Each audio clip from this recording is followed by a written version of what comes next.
bobo ang putang Kaya ina. tayo, makikita natin DRD oh. Ang ina mo, bobo ka. Putang ina nito. Nepio? Nepio, ano yan?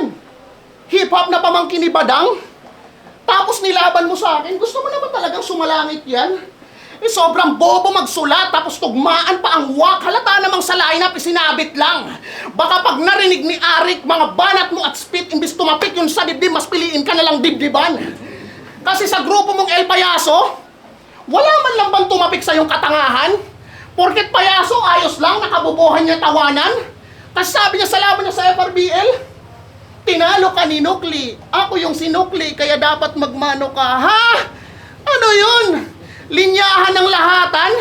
Seryoso, Vince? Ganitong mga rapper, binibigyan mo pa ng laban? Representante ng tanay, nakahiyan lang dala sa sarili niyang bayan? Naririnig mo ba ako? Buksan mo yung utak mong sarado. Habang buhay na tatatak sa netong laban at maraming makakakitang tao. Hoy! Naririnig mo ba ako? Di ka nahihiya na lahat ng to ay galing pa sa kalaban na dumayo? Porket uso mga rapper na may sakit sa utak, gusto mo na ding maging palalalo. Palalalo! Magbingi-bingihan ka lang! Pero alam kong naririnig mo na ako. At kung meron kang tengang kawali, subukan mo tong dala ko na diplato.